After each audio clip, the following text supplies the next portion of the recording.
வணக்கம். ரஜினிக்கு 2 அறிவுரை கூறலான்னு இருக்கிறேன். முதல் அறிவுரை, அரசியல் பிரவேசத்துக்கு ஆன எல்லா அருகதையும் திறமையும் எனக்கு இருக்குது அப்படின்னு அவர் டெமான்ஸ்ட்ரேட் பண்ண வேண்டிய கட்டாயத்தில் அவர் இருக்கார்.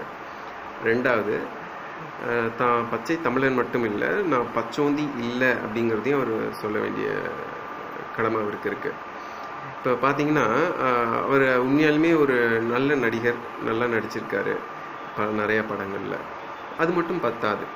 நீங்கள் இப்போ உங்களுக்கு எதிர்க்கிறாங்க சீமான் மாதிரி ஆள்கள்னால், ஒரே மேடையில் வச்சு ஒரு விவாதம் நடத்தி நீங்கள் அது எப்படி அந்த விவாதத்தை கொண்டு போகிறீங்க, உங்களுக்கு ஆளுமை உண்மையாலுமே இருக்கா அப்படிங்கிறத தெரிஞ்சுக்கிறதுக்கு ஒரு 1 hour ப்ரோக்ராம் பண்ணுங்கள். அதில் மக்கள் நிறைய பேருக்கு உங்களை எடுக்கலாமா வேணாமாங்கிற ஒரு தெளிவு கிடைக்கும். அந்த விதத்தில் நீங்கள் பெரும் உதவி செய்யலாம்.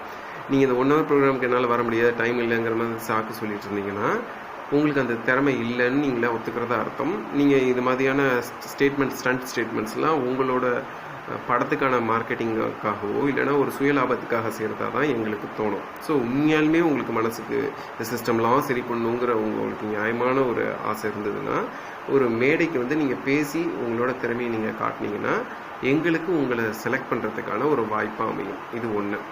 2வது, நீங்கள் பச்சைவந்தி இல்லைங்கிறத ப்ரூவ் பண்ணணும். ஏன்னா என்னை பொறுத்த வரைக்கும் நீங்கள் ஒரு பச்சைவந்தியாக தான் தெரிஞ்சிங்க. காரணம், 90களில் நீங்கள் ஜெயலலிதாவை சாடி பேசுனீங்க, அப்புறமேட்டு நீங்கள் உங்கள் ஸ்டேட்மெண்ட்டை மாற்றிருக்கீங்க. அதில் எல்லாத்துலேயுமே நான் இப்போ யோசித்து பார்த்தா மக்களோட பல்ஸ் புரிஞ்சுட்டு கரெக்டான நேரத்தில் நீங்கள் ப்ளே பண்ணுறதா தோணுது.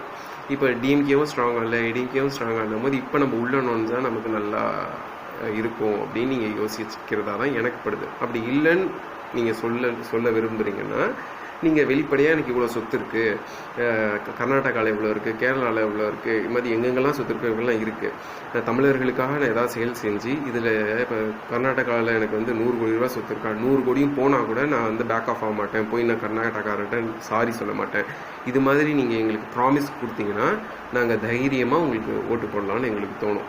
ஸோ 2, உங்களுக்கான அந்த அறிவும் திறமையும் இருக்குன்னு ப்ரூவ் பண்ணணும். 2வது, நான் பச்சைவந்தி மாதிரி இப்போ ஒன்று சொல்லிட்டு நாளைக்கு போய் நான் சாரி சொல்ல மாட்டேங்கிறது நீங்களுக்கு புரிய வச்சிட்டிங்கன்னா,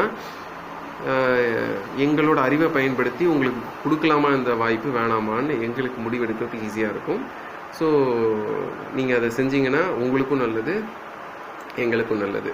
நீங்கள் எதுவுமே செய்யாமல் வெறும் ஸ்டேட்மெண்ட்டாக விட்டுட்டு இருந்தீங்கன்னா, ஓகே உங்களுக்கு 100 கோடி பத்தலை போல், இன்னும் சம்பாதிக்கணுங்கிற ஆசை இருக்குங்கிறத புரிஞ்சுக்கிட்டு நாங்கள் எங்களோட வாழ்க்கையை இன்னும் நல்லா சீரமைச்சுப்போம்.